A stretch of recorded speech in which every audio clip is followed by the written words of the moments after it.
A little bit about Bromford and our journey. We are known as what you might have called in the past a housing association, but that's becoming one of our F words now in the organisation. And what we prefer to be known as is a social enterprise. And that's because we're very much more than dealing just with the housing issues that we used to. We definitely have a social purpose, and there's some information on what that social purpose is there. I don't need to read that out to you, but it is about inspiring people. And that's not just about our customers, that's also about our colleagues, because we very much believe that happy colleagues, happy workplaces, great customer service, happy customers all goes hand in hand to support our bottom line. And whilst a lot of organisations like ourselves describe themselves as not-for-profit, we are a very profit-hungry organisation. We make around £40 million a year, and we plough that back in to what we do, which is about inspiring people to be their best. And I guess really we've been on a journey. We've been changing our relationship with our customers over the last 18 months to 2 years.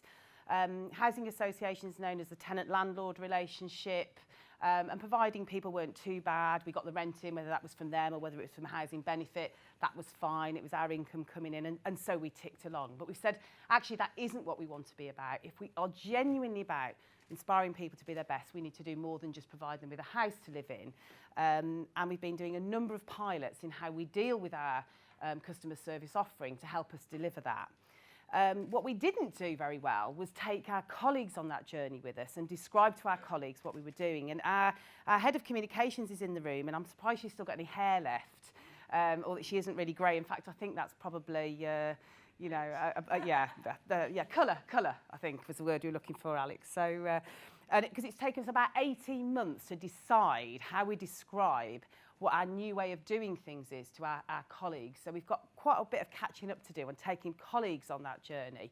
And I don't think we've been very fair to them in how we've done that. And so fortunately we've got to the end of that, and we've now got a way of articulating it so we can take colleagues on the journey with us, with customers. So bit of a learning for us in terms of perhaps thinking about some of that in advance. But we do believe that everybody has potential, and that includes our customers and our colleagues. What we call that is the deal. The Bromford deal. So we have a deal with our customers, and we also have a deal with our colleagues. And what the deal is about is just about everything we do. It's our whole relationship with our customers and also with our colleagues. Every contact, every conversation, and every touch point we have with them. That's what we call the deal, because it's much more about this, not just this tenant and landlord relationship. As our part of the deal, we provide a whole range of services to help people realise their potential in housing, health, money, and in their community as well. So housing is just one piece of what we do. It was interesting when I was looking at this slide this morning on the train, just refreshing my mind, and I think what we've titled is a lot of things of these pilots that we're doing on how we're changing our relationship with customers, and we've called it our customer transformation programme. Well, that won't be a surprise to you. I'm sure you've all got transformation programmes going on, and I don't know, I'm getting less and less comfortable. I don't know what you feel with the word transformational, because I think just everything we do is a constant journey, and I think we describe so much as transformational. I think actually transformation is just the norm, so maybe that's one of the things we should banish to the list of F words too. So we work in 4 areas. These are the 4 areas that we work in, and we pilot lots of different initiatives in those areas, and what we do then is we then decide whether we can scale that up into the wider customer population. And we also now do that with customers. We have 4 squads that work around these areas, and we now have a 5th squad that works around our colleagues as well. And these are some of the types of pilots that we've been working on. Won't explain all of those to you, but we've been running different small-scale projects to test out, do these things work for our customers. We have an innovation lab in the organisation.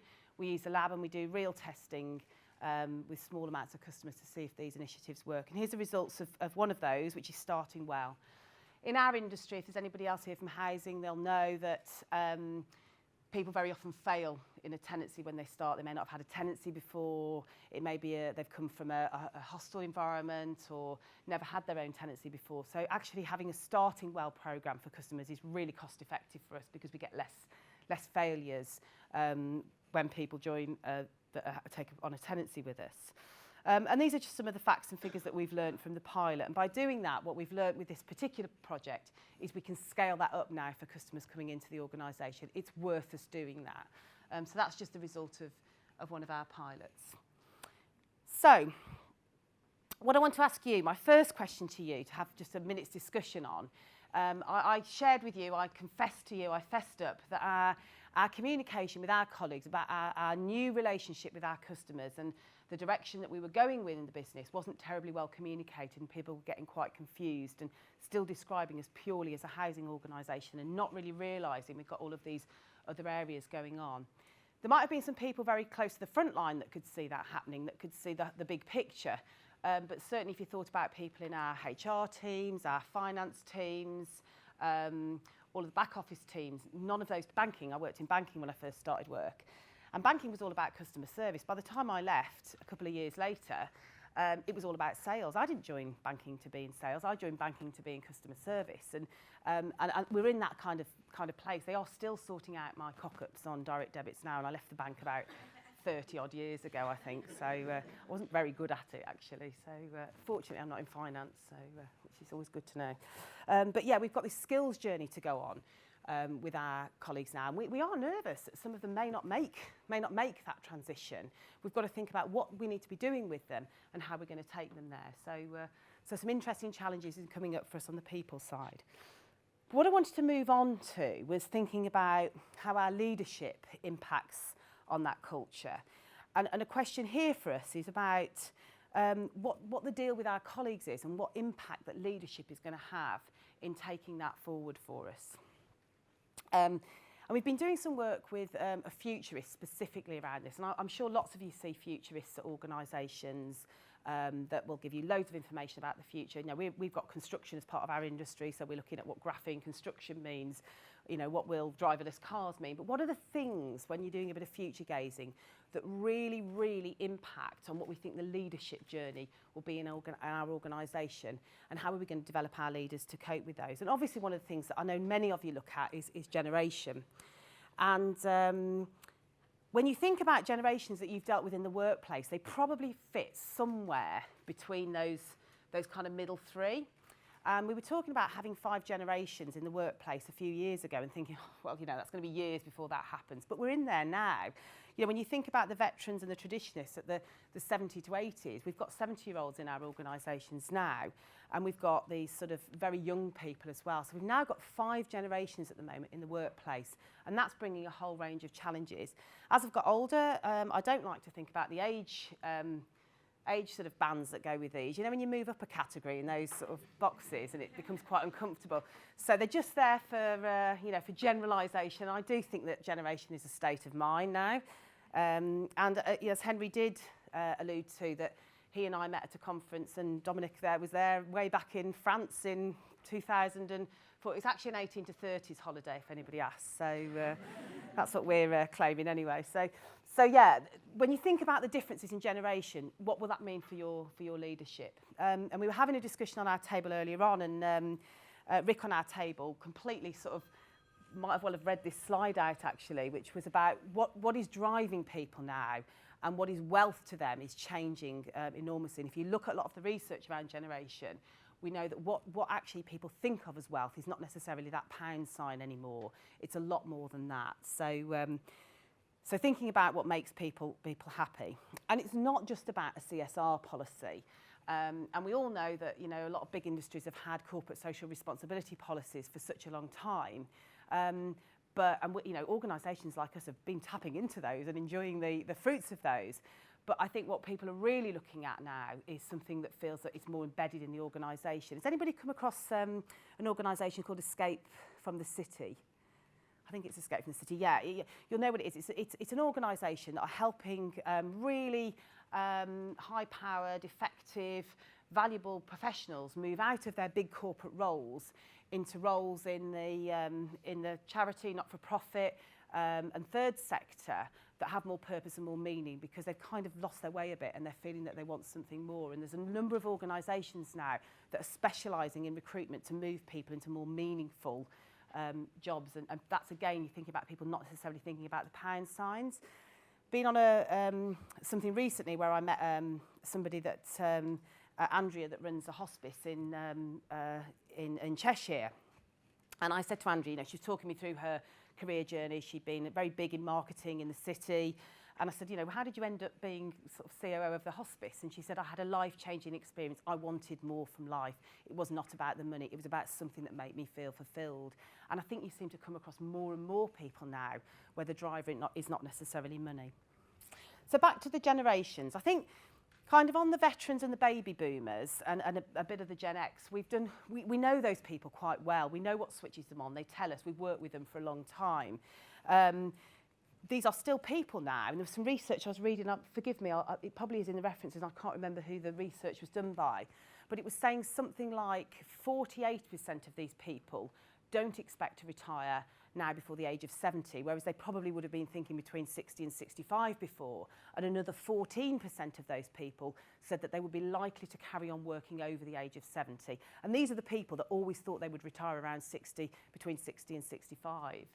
And there's some interesting, wise people in that group who've got valuable experience that we need to capture and nurture and continue to have in the organisation. But we know quite a bit about those people. It's the people on the other side, these youngsters that I wanted to give a bit of attention to now. You probably live with them as well if you've got children and or you may be, I'm just looking around the room now, assuming everybody's sort of similar age to myself and kidding myself, but or you might be actually in some of these generations yourself. But it's that area I want to give a bit of focus to. When I was developing my career, the main entrepreneurs that we knew about were Richard Branson and possibly Bill Gates. That was it, really. In terms of role models now, there are hundreds of these guys, and they're all very, very young. So, you know, the Brian Chesky, is it the Airbnb founder, Daniel Ek, the Spotify, the guy that set up Spotify, and obviously Mark Zuckerberg, all extremely successful entrepreneurs in the tech industry, but all very young as well. So loads, and there are loads and loads more role models out there now for people joining organisations that they aspire to. So it's not just Richard Branson anymore, and it's not just Bill Gates. There's definitely a rise in portfolio careers. It'd be interesting if you see this in your own organisations. What we're tending to see now is people where working for Bromford is absolutely part of their life, but it's not necessarily their only job. It might be their main job right now, but it's not necessarily their only job. And I was thinking around my own teams at the moment, and we've got people that are running fairly serious eBay business who does garden furniture and flexes her hours around running that. We've got people that are doing wedding videoing at weekends and for special events. We've got people who have got volunteering activities that they flex their time around, and people are building much more of a portfolio career. My favourite portfolio career is the woman that does my nails. Yes, they do need doing, so it's probably not a good thing to point out now because I've become very self-conscious about them. But she also works for a private detectives agency. And I always think this whole thing on her CV, from nail technician to private investigator, is really quite a fascinating mix. And she does quite a lot of volunteering around Alzheimer's as well in the middle of all of that. So, and if you think about yourselves, there's probably a number of you in the audience that have more than one kind of a string to your bow, and they might be really, really diverse. It's not always about using the same skills in the business as it is maybe that what people are doing, as I call it, on the side, which is becoming less on the side for a lot of people. And there are lots of there's lots out there in the digital world to support that. So TaskRabbit, people might have come across that. It's people kind of putting tasks out there for people to do, and people literally buying the tasks off there or taking the tasks off there and being paid to do them. There's also people per hour, people selling their technical capability, often around sort of some of the digital capability there, another way of earning money. People make full livings out of just doing this, let alone it being something else alongside their job. HomeJoy, now present in something like 38 countries, connects people with domestic services as well. You've got things like Airbnb, it is the largest hotel chain in the world and doesn't own a single hotel room. And then you've got obviously Uber, the largest transport organisation in the world that doesn't own a single vehicle. I think it's something like 40 million more profit than Delta Airlines, and it is simply doesn't own a single transportation vehicle in its entirety. So some very different ways now of people to connect with doing portfolio careers, and particularly around that other side of the that graphic we saw earlier on about the generations. So there's a world of freelancers emerging, and there's a world where part-time jobs are the job of choice. And if you think very much at one time, part-time was very much around commitments to care. It was childcare, maybe elder care. It was usually because people either weren't necessarily wanting to progress their career, or it was about caring. Whereas now, what we're seeing is a rise of part-time being a job of choice because people have portfolio careers. So when we think about our engagement with people and our commitment to things like succession planning and talent management, there's some very, very talented people who might be part-time in organisations, absolutely through choice because they're doing other things. I think that brings quite a different dimension. There's something else around speed going on for these people as well. Everything's really fast. You've only got to look at how products are funded through crowdsourcing to realise that these people are very used, particularly the millennials and the younger generations coming to our workplace, that things being really fast-paced. Three of my favourite products off, I think they were all on Kickstarter, but certainly on crowdfunding site, are Goldie Blocks, which you may have seen in Toys R Us. Other retailers obviously are available, and they are a toy to get, particularly to get girls into engineering, think about engineering and thinking about construction. Lovely little invention that was funded through Kickstarter, the Kite Badge, which is about, it's a mosquito repellent, which is saving millions of lives in some of our poorer countries. And then one of my favourites, which I know will appeal to many of you pet owners out there, the Disco Dog, which is a jacket that your pooch wears, and should he roam too far from your smartphone, he will come up with a big flashing lost light. And we all know how much the pet industry is worth in this country, and it's a fantastic invention. In fact, someone on our table is in the pet industry, I'm sure has an interest in it. Obviously no good for a Kardashian, because the dog doesn't come out the handbag, it's not really needed, but yeah, one to think about. And my dad goes wondering, I'm thinking I could perhaps get one for him if we can get one fitted in Brian's size. So, but yes, it's the speed that these things are getting funded, really. When you think about that, why would young people want to join organisations? What's going to make them happy? It's not going to be an organisation where there's masses of bureaucracy. We've done this to ourselves. Our own organisation in the last few years decided to put in, absolutely for all the right reasons, project functions, an innovation process, procurement. These are things that we used to just do before.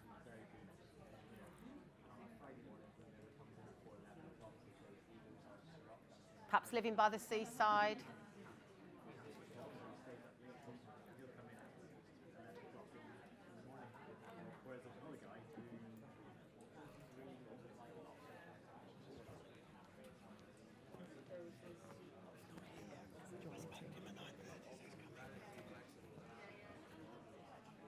Okay. Might want to scribble in your books what's that list of stuff that would be on your what makes you wealthy list. As I say, is it living by the seaside, riding your horse at weekends, going out cycling, whatever that might be for you.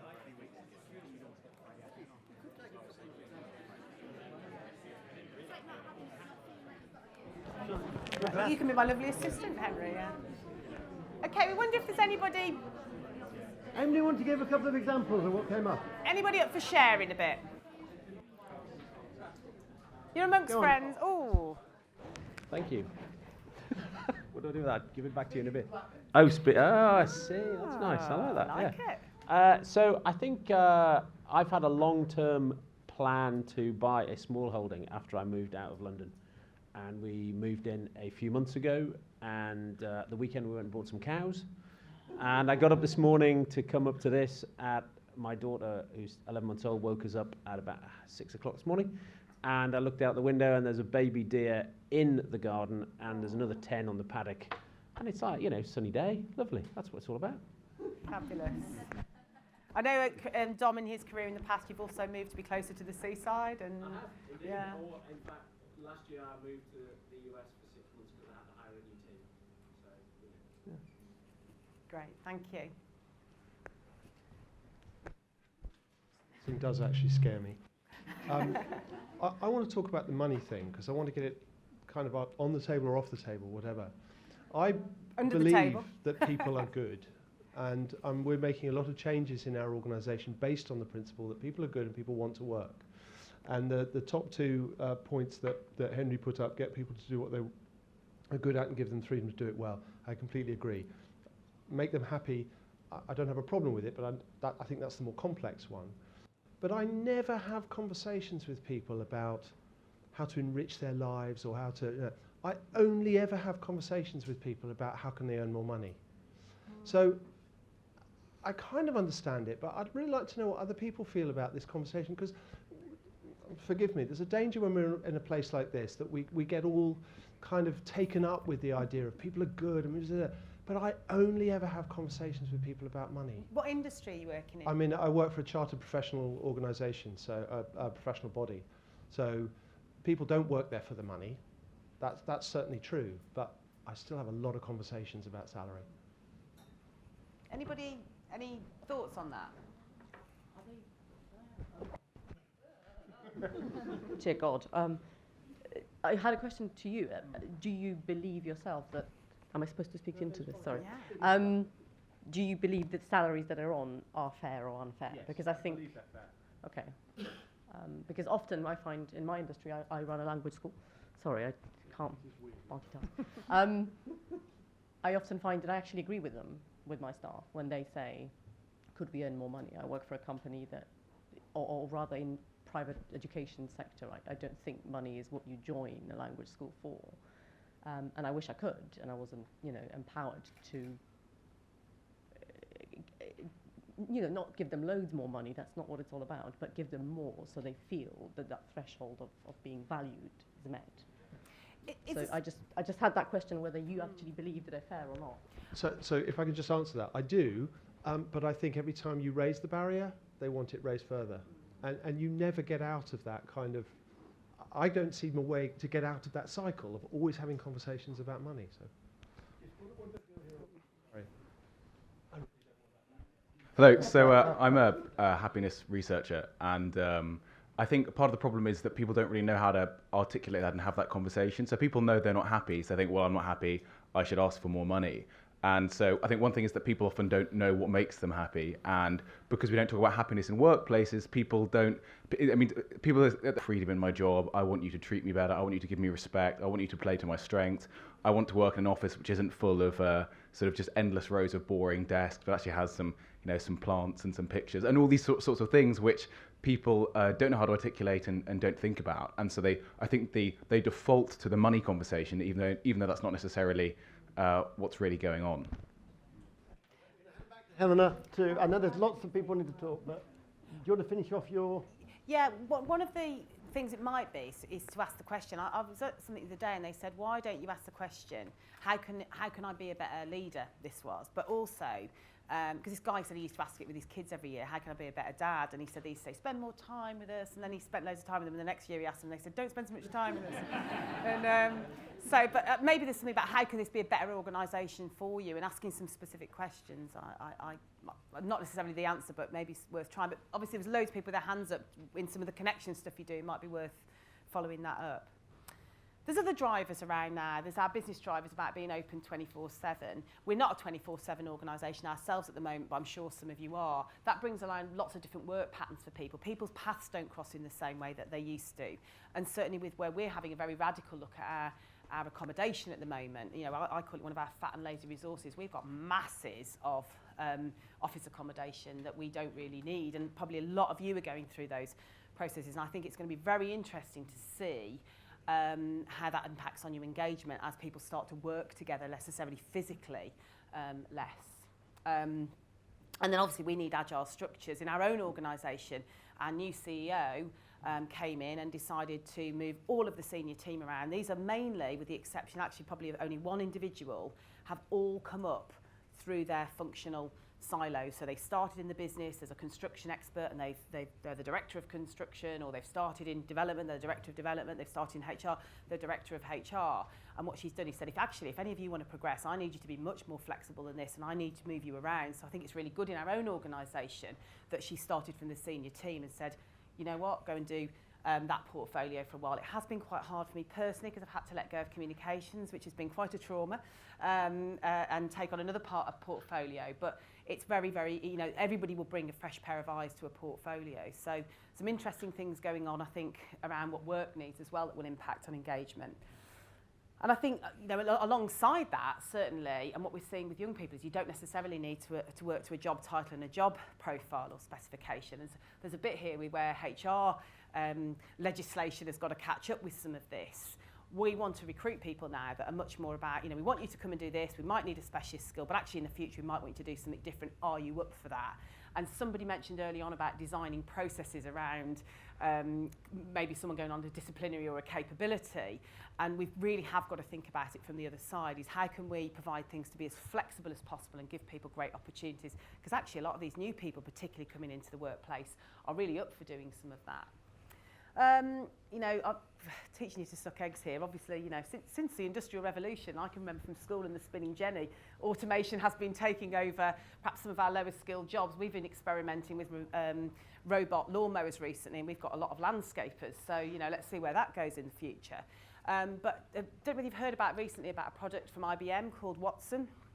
Watson is a very sophisticated cognitive engine, really, that, you know, they're saying can replace potentially board members and senior decision makers. So if we think that some of this technology stuff is just going to replace some of the lower paid parts of our organisation, or perhaps some of the more repetitive jobs, then actually the power is the person that can really program these things to make a difference. So just whizzing through couple more minutes, is that okay to whiz through? Just whizzing through what that's going to mean in changing skills and traits. I'll give these slides to Henry, so some of this stuff that I whiz through you can see on there. Your job application and process, recruitment process back in the Egyptian times was how many bricks could you haul up the pyramid. You sat down with your quill in the Victorian times and did your IQ test. Took a long time before McClellan brought in competencies. But what smart organisations are doing now is recruiting for potential and developing for potential. How they're actually doing it is quite difficult to find out, but I'm on that mission. And certainly, when there's some research in Harvard in June 13, if you look at the Harvard Business Review, June 13, there's a really interesting piece on what is potential. And it comes down to these 5 different things, and there's quite a lot that sits behind these. But if you think about your own organisations, what is it that sits behind that for you? And they also give another 8 traits specifically around leadership. So I'll give these to Henry so that you can have these. But there was another piece that I was particularly interested as well when I've been looking at what are traits about potential. Won't be a surprise for you to see emotional intelligence in there, and social and creative intelligence. But linked to the product I was just saying about the Watson product from IBM, the ability to leverage artificial intelligence is becoming a key trait to look for in potential, which I thought was really interesting. I've not seen that on a list before. And there was also some specific traits been researching around creative talent and what the sort of traits that you would look for in creative talent as well. So what we're doing is looking at some of our recruitment processes, our development processes around people development process around these individual traits. Have I got an overall strategy to show you on that? No, it's a journey that we're on. So right here, right now for us, what we're basing our leadership journey on is definitely trust. Again, we've talked about that this morning, no surprise there. Resilience because of the pace of change. Let's stop talking about transformation and change programs. It is just every day. So how do we build people's resilience to deal with that so that we can keep them engaged and happy? One of our biggest mantras for us now is there is no spoon.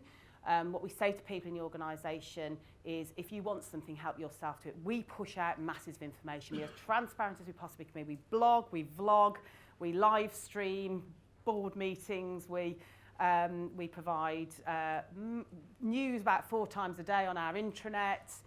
We push masses of stuff out there. If people don't help themselves to that, then actually we're going to push that back onto them and say there is no spoon. If you want to engage better with this organisation, tell us if there's something you're not seeing that you want to, but it is up to you to engage with us. There's also, we want leaders that reality check. We don't want them sitting at a desk doing the day-to-day job. We see leadership as much more being out there on the front line, reality checking, removing barriers and enabling people to do what they want.